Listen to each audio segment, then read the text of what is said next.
नमस्कार दोस्तों। पहले भाजपा ने कहा कि भाजपा को संघ की जरूरत नहीं है। अब बंगाल के चुनाव से ठीक पहले बंगाल की धरती पर खड़े होकर संघ प्रमुख मोहन भागवत ने यह कह दिया है कि संघ और भाजपा दोनों अलग हैं। संघ प्रमुख मोहन भागवत ने यह कह दिया है कि भाजपा संघ को भाजपा की नजरों से न देखा जाए। इधर अखिलेश यादव ने कोडेन सिरप वाले मसले पर चौतरफा घिरी योगी सरकार और दिल्ली सरकार की लड़ाई की बात को छेड़कर योगी को हटाने वाली आग को फिर से हवा दे दिया है। इधर विधानसभा में योगी आदित्यनाथ ने अखिलेश यादव को नमूना कहते हुए कहा था कि देश के अंदर दो नमूने हैं, एक दिल्ली में और एक लखनऊ में बैठते हैं। जिसके बाद अखिलेश यादव ने कहा कि किसी को उम्मीद नहीं थी कि दिल्ली लखनऊ की लड़ाई यहां तक पहुंच जाएगी।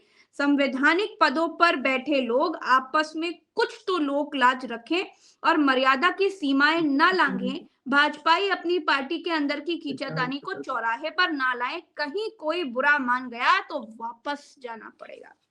तो इस खींचतान वाली सियासत पर बात करने के लिए और इसको बेहतर समझाने के लिए हमारे साथ आज वरिष्ठ पत्रकार केपी मलिक सर हैं। दशकों से पार्लियामेंट कवर कर चुके हैं। केपी मलिक सर बेहतर समझते हैं कि नेताओं की बातों के पीछे आखिर क्या कुछ है, क्या कुछ होने वाला है, वो भाप जाते हैं। सही सर, आपका बहुत बहुत स्वागत है। भैया, संघ और भाजपा दोनों अलग अलग हैं, ये जो बात कह दी है संघ प्रमुख मोहन भागवत ने, ये तो बड़ा अलग कह दिया। मतलब ये तो वैसे ही लग रहा है कि बाप कह दे कि मेरा बेटे से कोई लेना देना ही नहीं है। ये कैसी सियासत चल रही है केपी मलिक सर? प्रज्ञा जी, जिस प्रकार से हमारी आपकी चर्चा पहले भी होती रही है कि संघ को भारतीय जनता पार्टी के जो आजकल तथाकथित गुजरात लॉबी है उसने बिल्कुल कोने में खड़ा कर दिया है। और पिछले साल 2024 के लोकसभा चुनाव से पहले भी जो उस टाइम पे राष्ट्रीय अध्यक्ष नड्डा जी होते थे, उन्होंने कह ही दिया था कि भाई अब हमें आरएसएस की जरूरत नहीं है, हम इतने मजबूत हो चुके हैं कि अब हमें आरएसएस की जरूरत नहीं, अब हम खुद मुख्तार हैं, अपना खुद करेंगे। लेकिन 2024 के लोकसभा चुनाव में उनको अपनी स्थिति फिर ध्यान में आ गई और वो फिर थोड़ा शांत हो गए और फिर आरएसएस को किसी तरह मनाने का, समझाने का कुछ काम इन्होंने किया तो आरएसएस इनके साथ आई।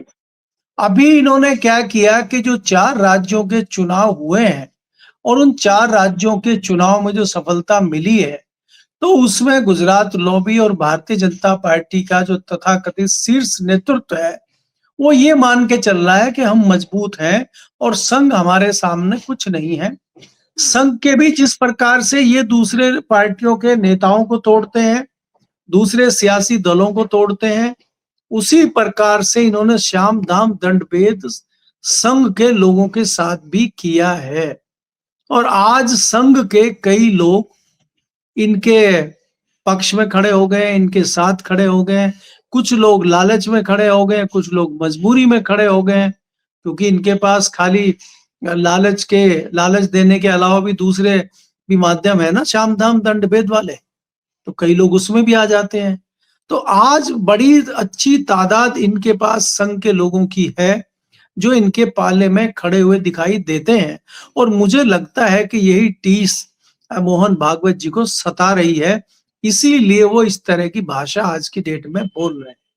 क्योंकि अगर आप देखेंगे और हम गुणा भाग करें, चाहे वो राष्ट्रीय अध्यक्ष की बात करें, चाहे वो उत्तर प्रदेश के अध्यक्ष की बात करें, जो भारत के सबसे बड़े राजनीतिक हिसाब से अगर हम देखें बहुत प्रमुख राज्य है उत्तर प्रदेश, वहां पे अगर इस तरह की स्थिति है तो ये लगता है कि कहीं ना कहीं संघ को दबाव बनाने की जो एक रणनीति थी उसमें कहीं ना कहीं कामयाब होते हुए नजर ये लोग आ रहे हैं।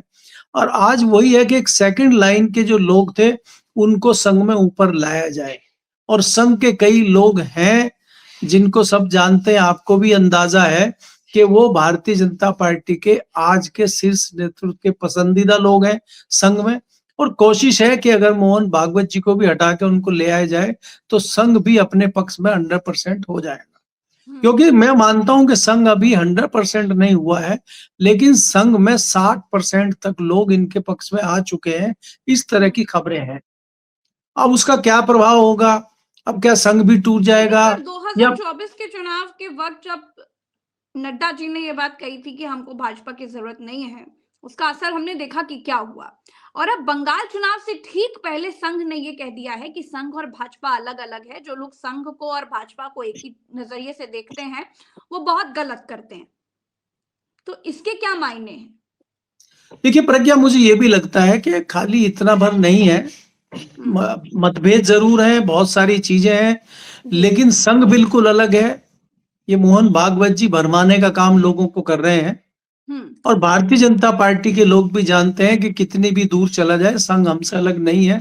जब हमें जरूरत होगी हम साथ आ जाएंगे। सिर्फ इतना ही नहीं, ये भी कहा है जिस राम मंदिर का ढोल पीटती है भाजपा उसको भी विराम दे दिया है। और ये बात संघ प्रमुख ने कही है कि राम मंदिर सरकार ने नहीं बनवाया था, सरकार को मंदिरों के निर्माण में दखल नहीं देना चाहिए। नहीं, वो प्रज्ञा जी उन्होंने राम मंदिर की बात भी नहीं कही है, खाली जो पुरानी एक बात चल रही थी कि सोमनाथ के मंदिर में पैसा लग रहा था कुछ सरकार का, जवाहरलाल नेहरू ने मना कर दिया था, और कई लोगों ने आरोप लगाया, भारतीय जनता पार्टी के कई लोगों ने ये कहा था कि नेहरू जी पैसा नहीं देना चाहते थे, उसमें पटेल चाहते थे। वो एक इस तरह की एक कुछ बात चलाने की कोशिश की थी। तो उससे जोड़ के मोहन भागवत जी ने कहा है कि मंदिरों से और बाकी जो धार्मिक चीजें हैं उससे सरकार को दूर रहना चाहिए, उस संदर्भ में उन्होंने कहा है। लेकिन मेरा मानना ये है कि राजनीतिक, देखिए आपको भी पता है कि आने वाले समय में बंगाल में चुनाव है, और चुनाव में संघ अपनी भूमिका अदा करेगा, भारतीय जनता पार्टी अपने पैंतरे चलाएगी। वहां भारतीय जनता पार्टी किसी भी कीमत पे अपनी सरकार बनाने के लिए काम कर रही है, और संघ भी उसमें अहम योगदान देगा। चाहे कुछ भी आप कहिए, आप माने ना माने, मैं नहीं मान सकता कि संघ और भाजपा अलग अलग हैं।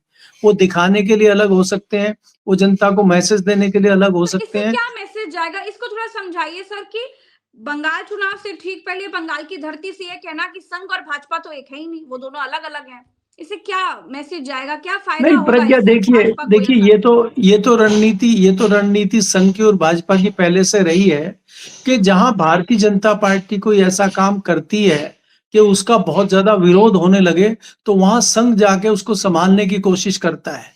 चाहे आप बिहार के आरक्षण की बात करिए, चाहे आप बिहार के कितनी भी चीजों की बात करिए, जो भारतीय जनता पार्टी कहती थी संघ ने उसका विरोध किया। आज भारतीय जनता पार्टी एक टेस्ट कर रही है बंगाल में कि एक बाबरी मस्जिद बनाने का शगुफा चला दिया गया है। तो वो एक इंजेक्शन लगाया वहां की जनता को, और भारतीय जनता पार्टी उसका रिएक्शन देखना चाहती है कि इसका क्या रिएक्शन आएगा। तो इसीलिए वहां पे संघ अपने तरीके से उसका विश्लेषण करेगा, और भारतीय जनता पार्टी अपने तरीके से करेगी। उसके बाद फिर उस रणनीति पे आगे बढ़ा जाएगा। अगर कहीं लगता है कि इसका कुछ विरोध हिंदुओं में हो रहा है और इसका कुछ नुकसान हिंदू वोट में हो सकता है, तो उसको संभालने के लिए संघ खड़ा हुआ है। या अगर ये मामला सरपट दौड़ जाता है और भारतीय जनता पार्टी के पक्ष में है, तो फिर संघ की कोई खास महत्वपूर्ण भूमिका उसमें नहीं रहेगी। लेकिन अगर हिंदुओं में कुछ माहौल कहीं बिगड़ता दिखता है इस बात को लेके, तो उसमें उसको अमली जामा पहनाने का काम संघ करेगा। अब ये होगा जो आज की डेट में हम देखते हैं बंगाल को, और हम विश्लेषण करते हैं कि इस तरह की परिस्थितियों में हिंदू एकता दिखाई देगी और मुस्लिम एकता टूटती दिखाई देगी। मुस्लिम बटेगा, मुस्लिम बाबरी मस्जिद पे बटेगा, और मुस्लिम जो है ममता बनर्जी पे बटेगा, और जो दूसरे ओवैसी जैसे लोग जाएंगे, जो वोटिंग होगी मुस्लिम समाज की, वो 3 जगह 4 जगह करने की कोशिश करेंगे कि मुसलमानों को बांटो। ये रणनीति भारतीय जनता पार्टी करेगी, इसीलिए ये मस्जिद का मामला चलाया गया है। और इसी में संघ भूमिका अदा करेगा कि हिंदुओं को कैसे जोड़ा जाए, कैसे बताया जाए कि मुस्लिम लोग क्या कर रहे हैं, एक ध्रुवीकरण किया जाए जिससे पूरा हिंदू एक साथ आ सके। वेस्ट बंगाल में भी कोई ऐसी तो बात है नहीं कि वहां ज्यादा मुसलमान है और बंगाल में मुसलमान और मुसलमान ही भरे पड़े, हिंदू वहां नहीं है। भाई सर, जो वहां चलाया गया था, जो वहां पे वोटिंग का फैक्टर चल रहा है, इतने ज्यादा उसके इम्पैक्ट आ रहे हैं, क्यों किया जा रहा है वहां पे? वहां पे भी ये रणनीति पिछले दिनों से चल रही है। ममता बनर्जी इसीलिए परेशान है कि वहां पे भी ध्रुवीकरण उसी तरह का हो रहा है, जहां पे लगता है कि बहुत ज्यादा एक ही कॉन्स्टिट्यूएंसी में मुस्लिम समाज के वोट हैं, तो उनको कैसे विश्लेषण उनका किया जाए। हिंदू समाज में जहां अपने वोट हमारे कम है, हिंदू बाहुल्य सीटें हैं, उन पे कैसे हिंदुओं की वोट बढ़ाई जाए और कोई नेगेटिव वोट है उनको घटाई जाए, ये फॉर्मूले पे भी तो पर्दे के पीछे काम हो रहा है ना। तो आप कितना भी कहिए कि संघ प्रमुख कुछ अलग भाषण दे रहे हैं, कुछ अलग स्टेटमेंट दे रहे हैं, वो कुछ भी कहिए, लेकिन उसके मायने यही है कि भारतीय जनता पार्टी की सरकार बनाने में कैसे मदद बंगाल में हो, ये सिर्फ उसकी कोशिश पर है। इस नूरा कुश्ती के अलावा मैं इसको कुछ ज्यादा नहीं समझता हूँ।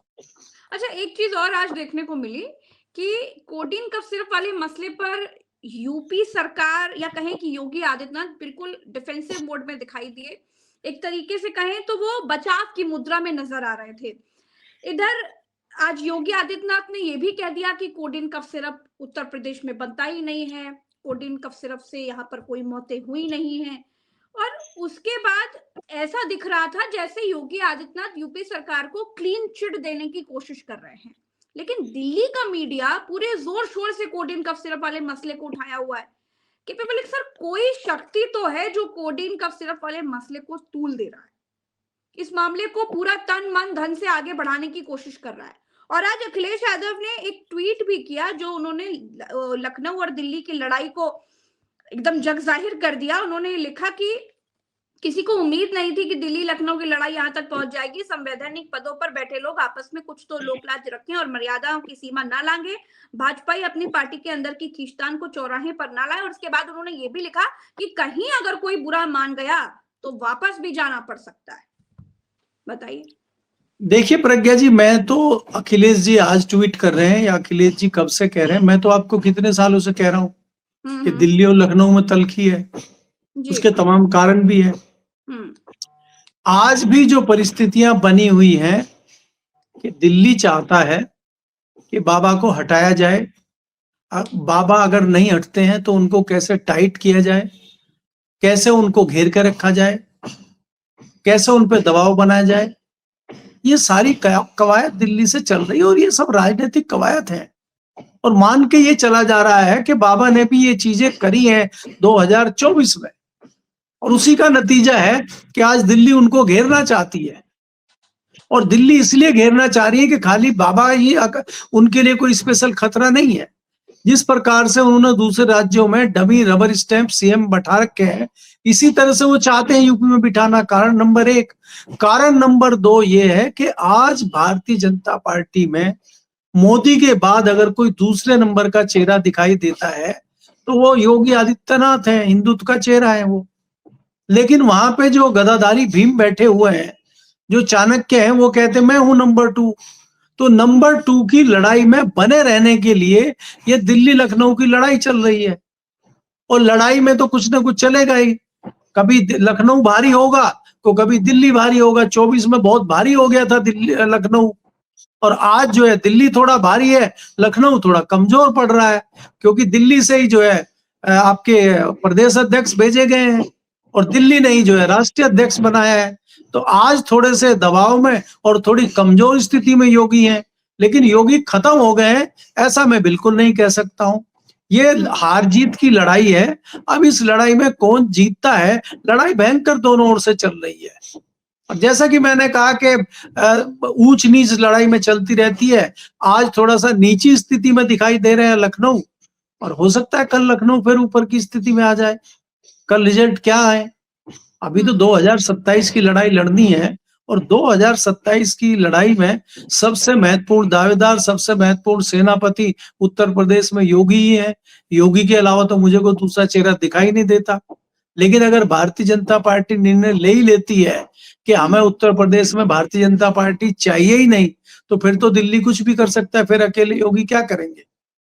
कल्याण सिंह का भी इलाज किया था ना दिल्ली ने, तो उसको तो नहीं बुलाया जा सकता। लेकिन मैं यहाँ ये भी नहीं कहूंगा कि योगी कल्याण सिंह तो है नहीं कि इतनी आसानी से चले जाएं, योगी भी लड़ाई लड़ेंगे। तो इस घमासान का रिजल्ट क्या होगा, इस घमासान में कौन जीतेगा? तो है, बहुत भयंकर दबाव है। यही कोडिन कफ सिरप वाला ही मसला ले लीजिए। जो योगी आदित्यनाथ बुलडोजर का बात नहीं बोल रहे थे, जो योगी आदित्यनाथ यादवों के लड़कों पर कार्रवाई की बात कर रहे थे सदन में, हमने देखा विधानसभा में वो कैसे कह रहे थे, और दूसरा कि वो अपराधियों को मिट्टी में मिलाने की बात कर रहे थे, माफियाओं को मिट्टी में मिला देंगे ऐसे कहते थे। आज वो पूरे दबाव में नजर आए। अखिलेश यादव ने ऐसा दबाव बनाया है कि कम से कम बुलडोजर चलाने की बात तो कहे, कम से कम अपराधियों पर बुलडोजर चलाने के लिए माने तो उन्होंने हामी तो भरी, नहीं तो अभी तक तो बिल्कुल चुप बैठे हुए थे। हाँ, वो अलग बात है कि दो उधर चल, तीन उधर चलेंगे तो दो इधर चल जाएंगे, लेकिन उन पर चलना कौन नई बात है, उन पर तो चल ही रहा है। लेकिन यहाँ पर अगर एक पर भी चलता है तो फिर दबाव तो है। तो इस दबाव का क्या असर आप देख रहे हैं? नहीं प्रज्ञा, ये आपको देखना होगा कि ये दबाव घुमा फिरा के लाया गया है। ऐसी तो बहुत सारी चीजें हैं यूपी में जिन पे चीजें कर सकते थे, लेकिन यहाँ पे दबाव बनाने से, इस पे तीर चलाने से ये हुआ है कि ये योगी जी के ऊपर सीधा तीर लगा है।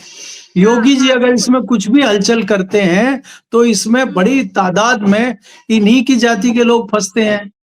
वहां तो जातिवाद पे ही राजनीति हो रही है, इन्हीं के करीबी लोग फंसते हैं। तो क्या उन पे योगी एक्शन लेंगे? और योगी अगर उन पे एक्शन लेते हैं तो उसका रिजल्ट क्या होगा फिर 2027 में? क्या 1 साल के अंदर उन परिस्थितियों को आप संभाल लेंगे जो परिस्थितियां बिगड़ेंगी? तो ये दिल्ली ने एक दांव खेला है और इस दांव में योगी उलझे हुए नजर आ रहे हैं। और इस दांव से कैसे योगी जी निकलते हैं, अभी ये देखने वाली बात है, क्योंकि दांव बड़ा चल दिया है दिल्ली ने, ये बहुत बड़ा चल दिया, बिल्कुल। हाँ। तो इसीलिए अखिलेश जी को भी मौका मिल गया है कि इस दांव में थोड़ा सा वो भी अपनी राजनीतिक रोटी सेक लें, और वो भी दबाव बनाने की कोशिश कर रहे हैं। वो भी बाबा से सवाल पूछ रहे हैं, क्योंकि बाबा से सवाल पूछने का बहुत अच्छा मौका अखिलेश जी को मिल गया है, तो इसलिए वो सवाल पूछ रहे हैं। लेकिन ये लड़ाई दिल्ली की है, अखिलेश जी सिर्फ तमाशबीन है। अखिलेश जी इसमें फायदा ले सकते हैं, और वो तो उनकी अकल पे और उनके रणनीति पे और उनके संगठन पे डिपेंड करेगा कि वो इसका कितना फायदा ले सकते हैं, क्योंकि आपदा में ही तो अवसर है। तो ये जो आपदा आज योगी के ऊपर आई है, इस आपदा में कितना अवसर अखिलेश ढूंढते हैं, इस आपदा का कितना फायदा अखिलेश लेते हैं, ये 2027 में देखना होगा। हालांकि मैं ये भी कह सकता हूं कि दिल्ली की पूरी कोशिश है कि और इस आपदा को और बढ़ा के अखिलेश को फायदा दिया जाए, क्योंकि वो अपना बदला लेना चाहते हैं 2024 का, कि बाबा ने आपदा लाके अखिलेश को फायदा दिया था और दिल्ली को नुकसान किया था। तो उसी नीति पे दिल्ली अब यूपी का नुकसान करके अखिलेश को फायदा देना चाहती है। अब इस लड़ाई में किसका फायदा होगा, किसका नुकसान होगा, इसके लिए आपको 2027 का पहला चंक खींच कर आज योगी आदित्यनाथ ने विधानसभा में अखिलेश यादव को नमूना कह दिया। उन्होंने नाम तो नहीं लिया, लेकिन दो नमूनों की बात कही, एक दिल्ली और एक लखनऊ की, जिसके बाद खैर बहुत बवाल हुआ, बहुत सवाल उठे, बहुत कुछ हुआ। लेकिन अब सवाल यह है कि योगी आदित्यनाथ की खींच अब दिखने लग गई है। नहीं प्रियंका, ये आपको देखना पड़ेगा कि भाई जिस प्रकार से योगी जी के ऊपर चौतरफा दबाव है, और जिस प्रकार से संघ का मजबूत हाथ उनके कंधे पे था, अब संघ भी कमजोर स्थिति में दिखाई दे रहा है। तो कम से कम योगी जी को ये लगता है कि अगर बड़ा हमला उनके ऊपर होता है तो क्या उसमें वो अपने आप को डिपेंड कर पाएंगे, अपने आप को बचा पाएंगे, या कहीं ऐसा तो नहीं है कि तूफान में वो उड़ जाएंगे? क्योंकि दिल्ली से बड़ा तूफान लाने की कभी भी तैयारी है और वो कोशिश पूरी कर रहे हैं। आप देख रहे हैं ना, पिछले दिनों लगातार छापे पड़ रहे हैं ईडी के और इनकम टैक्स के। गोरखपुर के आसपास दबाव बन रहा है। तो ये क्या है?